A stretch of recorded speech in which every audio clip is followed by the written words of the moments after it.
What is poppin', y'all? Welcome back to another YouTube video. Today we're taking a look at another anime review. I have literally just come out of watching this. I am so hyped. I am so excited. I feel smarter. I feel brainier. My IQ is through the roof. I've gone big brain mode. It's how I always feel after watching Dr. Stone. And having 3 seasons and a movie of Dr. Stone. I'm excited. It's time to get excited. This is exhilarating. I'm so hyped, and I love Dr. Stone. But if you don't know, this video is about Dr. Stone from the title and the thumbnail and basically everything that I've just said about it right now. And yeah, we're looking at Season 3. We're taking a look at this anime. It's new gen anime, and with my anime reviews from now on, I'm going to be looking at it season by season. So let's take a look at the latest season of Dr. Stone that is completely out. It has 11 episodes, and you can go watch it right now in sub or dub. I do watch dub, so sorry if my anime reviews are a little delayed because I can't watch them all straight away.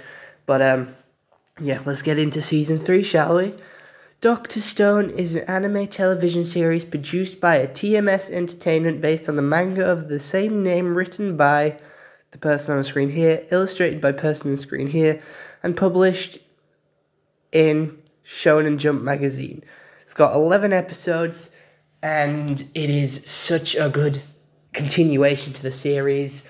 I absolutely love it. I do think that some of the progression they made was really quick, and they didn't go through it as much, but I do understand how much progression they made in the first 2 seasons, so I do understand of how quick they can continue from there, because once you have the basics, you can move forward pretty quickly. So I was quite shocked when the first few episodes were about food, and how they didn't have enough food, and that they had to cultivate their own, because of how much there was just fish. All they had to eat was fish, and it was something that you didn't really think about with everything else. Like, I swear they made ice cream or cotton candy in one episode, but that was back in Season 1 or 2, and you can't survive off just fish, cotton candy, and ice cream, so it is understandable that they went and found bread. But the first few episodes was them just scouting the island that they already lived on, trying to find this oil so then they can power their big ship. They continued to look around and continued to look. They found pigs, they found goats, they started their own farming industry. They had Taiju and the others in the gorilla team making all this shit like really quickly. They had the road built, which went from each different location, from the mine that Chrome was in to the other village that they had, which was the mountain village, which they had a war with, and then all the way over to the oil place as well. So they built roads pretty quickly. They have one successful car. They built a speedboat as well, and they're now working on a big boat. They did make a camera and mirrors so they could take pictures from the sky to look at, and after watching this, I feel so smart. Every time they create a new invention, I like how they go through it step by step of how you can do it in that situation with it just seems so easy to do with how little it takes to make it, these such basic versions of these things. I know it's a lot of manual labor to make these things, but it's just so cool how they do it, and there's so much research going into it just to make it, like, the people behind this series doing all this research on how to simply make a camera is just such a good, they really care about this series, and they really care about accuracy. That is until they make the machine. Once the machine's made, accuracy goes out the window, and how it works is kind of just how the plot requires it to. And I've seen that with the mouse, robots, because they're not remotely controlled. They're going all over the place. They are just running on their own. So I don't know how they stay on the track, but that is later on in the season. So I do understand once they've made it, which is accurate, the use of it isn't too accurate. But it still works, and it's still a good series, and it doesn't need to be 100% accurate for it to be a good series. I still enjoy it nonetheless. And after every episode, it had me hooked. It had me hooked with all the information, all the cool characters. Senku's smart, but he doesn't rub it into everyone else's faces like he's super smart. he helps them and he teaches them the process, and he's excited to do it. He's a great teacher. Senku would be the science teacher I wish I had. I would enjoy science if I had Senku as my teacher, because he's excited by science. He wants to get you excited by science. Even if you don't understand it all the time, he's still trying to get you excited, and he doesn't rub it in your face that he's smart. He just wants to show you what he's done and what he's doing.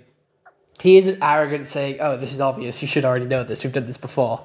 No, he tries to make it interactive. We even have the second... I don't know. When did we see him last? I don't know. We have Robot Senku as well coming back in this season to try and teach us some stuff. We still have the roadmaps, although we don't follow them as closely. He doesn't explain the roadmaps as much as it did in the first 2 seasons. But I do understand that. That would get repetitive and boring if we had to spend so many episodes on each roadmap, because we wouldn't get through the series as quick. The story wouldn't progress, and it'd be such a slow, dragging series. So some roadmaps they skip over, which I do appreciate.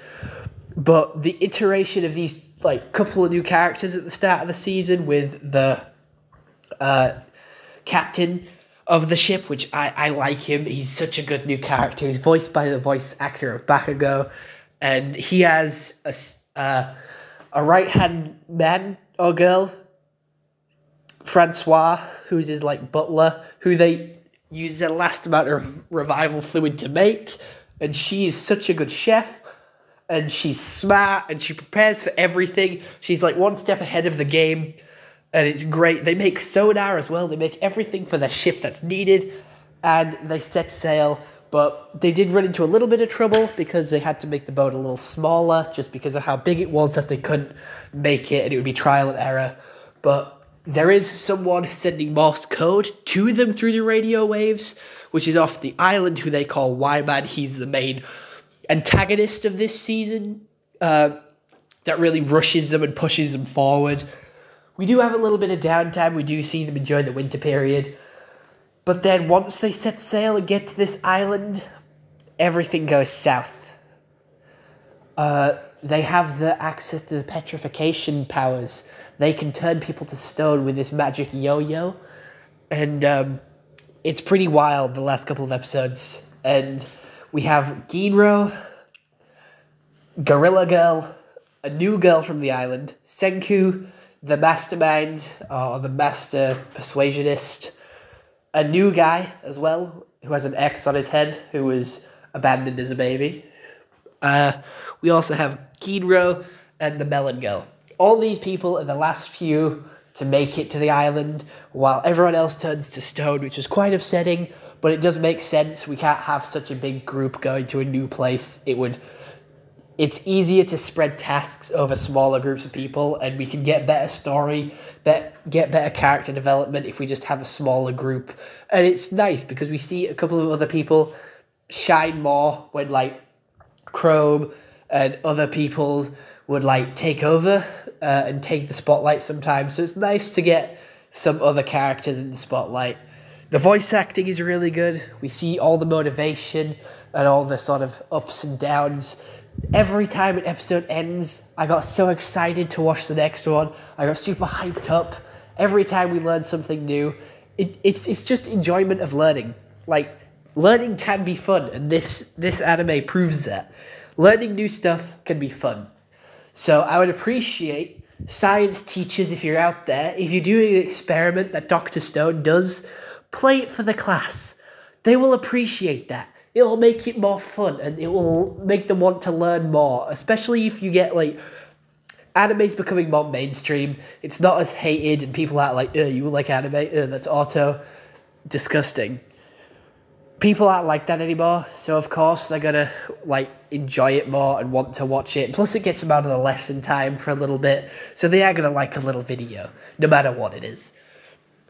We do have more from Senku's dad, which he spent so long looking for gold and platinum because he had such faith in his son that his son could do anything, and he was doing it for decades even, trying to find gold, anything he could to give Senku a head start, and he'd succeeded.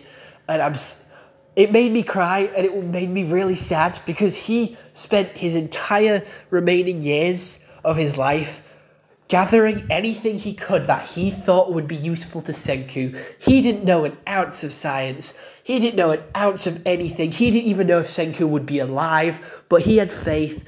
He had faith and he stuck with it. He never lost faith. He always had hope that Senku, his son, would always come and find him, no matter how long it took. That's why he told the stories. That's why he told everything and had children and did everything he did, because he believed Senku would come one day. We saw the fear and the workout that the petrification power did come from this island, but it isn't the first instance, because the first time it came, the people that were on this island came from the people that were in space when the first petrification happened. So this is them learning. These guys learned about petrification themselves. Otherwise, it would be the astronauts that taught them, and it would be in the 100 tales, the 100 stories. So there is still mystery going on of how they unlocked the petrification power, and I'm sure we'll learn that in Season 4. But this anime, this Season 3, is amazing. Each series of Dr. Stone only has like 12 very short episodes, 12, 20-minute episodes each season. It's a very short anime, and it's easily watched in a day. This season is easily watched in a day. And it's perfect. It's short, it's sweet, it gets to the point. There's no time dwelling on anything. They don't spend too long on anything. The pacing is really good. It's not quick and snappy, but we get there, we develop, we have slow points because we need time to explain, need time for it to actually happen and get stuff done. We can't just whiz through it, all the experiments. They do take time. They do show the struggle. They do show all the manual labor. Well, not all of it, because most of it takes decades and days to do. But they do show most of the struggles that they have with the manual labor. We show each important part of their story. Each character is important in this series as well. Everyone gets their time to shine. No one's overshadowed. And I really like this season. I do feel like Chrome did take a backseat this season. I feel like he didn't do as much, and he was definitely overshadowed by the captain, but he still had his time to shine, and I do appreciate that because I do like Chrome. He is one of my favorites. But again, this anime is absolutely brilliant. Season 3 is amazing. It sparked up my love for anime again. It makes me want to watch more. I have had a down period of anime where I've stopped watching it as often, stopped watching it as much. I've probably been burnt out from watching too much, but this sparked it up again. Dr. Stone is one of my favorites, easily a top 10 anime, and it's got loads of my favorite voice actors in it.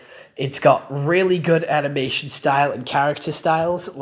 All the new characters have their own design and they look like they stand out. Some of the time, the costumes do look a bit weird and a bit out of place. Senku was wearing a suit at one point, and I don't know where they got that from. We also have a couple of things where I'm questioning, where did you get that from? I don't remember you getting that, but it progressed the story forward. There is a couple of plot holes, and with an anime like this, there's going to be. It's hard to think of everything and cover all your grounds, but I think they do a really good job of it anyway. Or nonetheless, they've covered most of their grounds that when they do mess up a little bit, it is easy to forgive because they thought about everything else. So other than that, I'm going to give this season a 9 out of 10 because it's practically perfect with minor nitpicks that I had. Practically perfect. So I'm excited. It's time to get excited for Season 4 because I have no idea when it's dropping, but I want it now. I want more Dr. Stone. I have the figures for it, and I hope they do drop a couple more because there is only 2 right now, and it's quite upsetting.